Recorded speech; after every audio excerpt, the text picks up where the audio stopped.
श्री शिवाय नमस्तुभयम मित्रों, हर हर महादेव। आप सभी का स्वागत है हमारी YouTube चैनल शिव पुराण ज्ञान में। हमारी चैनल पर श्री पंडित प्रदीप मिश्रा जी द्वारा बताए गए सभी अचूक उपाय बताए जाते हैं। सही जानकारी के लिए हमारी चैनल को अवश्य सब्सक्राइब करें। एक पशु और एक मनुष्य,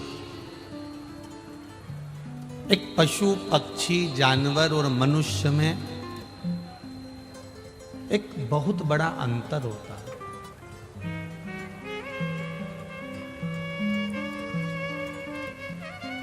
पशु पक्षी जानवर कथा श्रवण कर कर सतमार्ग की ओर चलता नहीं है, पर मनुष्य यदि एक बार भी भगवान की कथा में पहुंच जाए और भगवान की कथा को श्रवण कर ले और अपने जीवन में थोड़ा सा भी उतार ले, अपने जीवन में अगर थोड़ी सी भी कथा को उसने उतार लिया तो ये निश्चित है कि वो अपने गलत मार्ग को छोड़कर सतमार्ग की ओर अग्रण्य हो ही जाएगा। ये निश्चित है।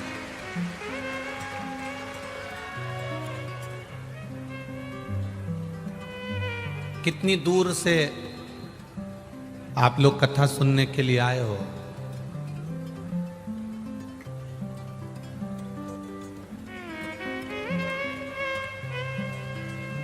ये छत्तीसगढ़ की पहली कथा है जिसमें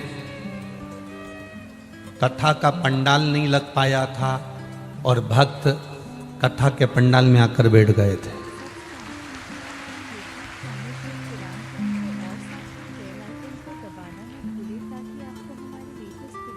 कथा का पंडाल तो लगा ही नहीं था और भक्त पहले से अपने अपने हिसाब से व्यवस्थाएं संभालने के लिए कथा के पंडाल में आ गए थे। कितनी श्रद्धा, कितना विश्वास, कितनी दृढ़ता है आपकी।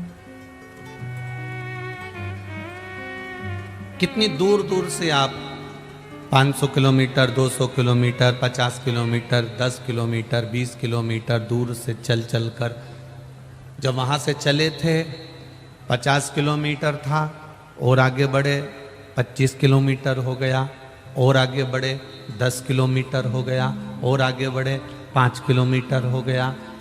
आप इतनी दूर से चलते चलते चलते चलते चलते चलते दूरी कम होती चली गई और आप कथा के पंडाल में पहुंच गए और कथा आपको प्राप्त हो गई। जब इतनी दूर से चलकर धीरे धीरे आगे बढ़े तो दूरी कम हो गई और कथा आपको मिल गई।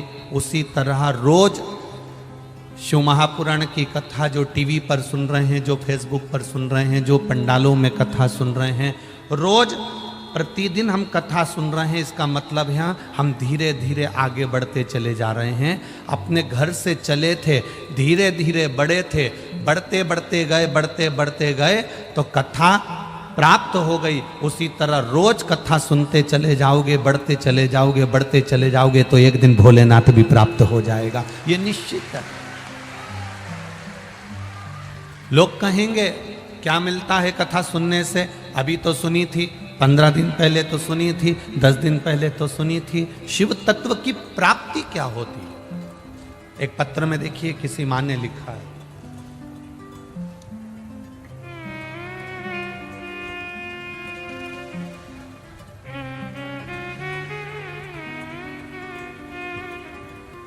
मैं लक्ष्मी सिन्हा, पति ब्रेश सिन्हा, राजनंदगांव छत्तीसगढ़, हमालपारा वार्ड नंबर 26 के हैं। कहीं बैठे हों तो हाथ हिलाइएगा। कहीं आप ही हैं? दोनों हाथ हिला दो एक बार ऐसे। हाँ, दोनों हाथ हिला दो। मैं लक्ष्मी सिन्हा, पति बीरेश सिन्हा, राजनंदगांव छत्तीसगढ़, हमालपारा वार्ड नंबर 26 के हैं। हमारी शादी को 17 साल हो गए थे, संतान नहीं थी। सारे डॉक्टरों से इलाज करवाया, रायपुर गए, बिलासपुर गए, और भी जहां जहां लोगों ने बताया वहां गए, कई जगह से गोदी भी भरवाई पर संतान नहीं हुई। गुरुदेव, शिव कृपा किसको कहते हैं? किसी ने कहा टीवी पर कथा आती है, आप उस कथा को श्रवण करो। हम पति पत्नी ने कथा सुनना चालू करा। ऐसे कई महाराज की कथा आती थी, विश्वास नहीं जागता था। पर आपने कथा में पशुपति व्रत के बारे में बताया, एक सफेद आंकड़े की जड़ के बारे में बताया। पत्नी ने और मैंने पशुपति नाथ के व्रत की शुरुआत करी और बाबा की कृपा से 17 साल बाद ऐसी कृपा हुई कि मन में ऐसा भाव जागृत हुआ, एक बार सीहोर चले। सीहोर गए। 26 मई 2022 को हम सीहोर पहुंच गए और 26 मई 2022 को सीहोर में जाके कंकर को उठाकर जमीन पर रखकर उसकी पूजन कर कर प्रार्थना कर कर आए कि बाबा 17 साल हो गए, डॉक्टरों ने मना कर दिया है, संतान का सुख किस्मत में नहीं, पर आप जरूर देना। बाबा की कृपा से गुरुदेव 26 मई 2022 को हम सीहोर से आए। आप कहते हो 3 महीने में बाबा देता है, मेरे बाबा ने 1 महीने में सुन लिया। 16 फरवरी 2023 को मेरे यहाँ पर एक बच्चे का जन्म हुआ है। बच्चा लाए हो साथ में? थोड़ा सा ऊंचा करो उसको, हल्का सा हो सके। कार्यकर्ताओं से निवेदन है, एक कार्यकर्ता उस बच्चे को, उसके माँ को और पिता को यहां तक लेकर आ जाए। मेरा कार्यकर्ताओं से निवेदन। खाली न जाता कोई दर से तुम्हारे, खाली न जाता कोई दर से तुम्हारे, मैं भी खड़ी हूँ नंदी बाहे फसारे, मैं भी खड़ा हूँ नंदी बाहे फसारे। अपने हृदय से लगा लो गिरी जा रही हो, उठा लो प्रभु अपनी डर से, अब तो न टालो, गिरा जा रहा हो, उठा लो। 17 वर्ष के बाद भी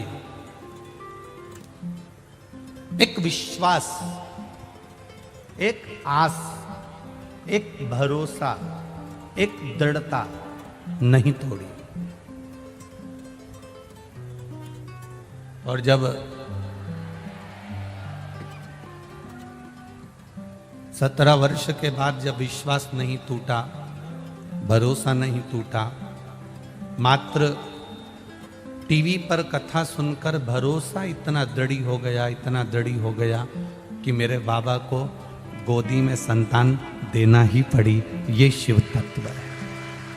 अगर आपको यह वीडियो पसंद आया है तो कृपया वीडियो को लाइक करें, कमेंट करें और हमारी चैनल को सब्सक्राइब करें। श्री शिवाय नमस्तुभ्यम।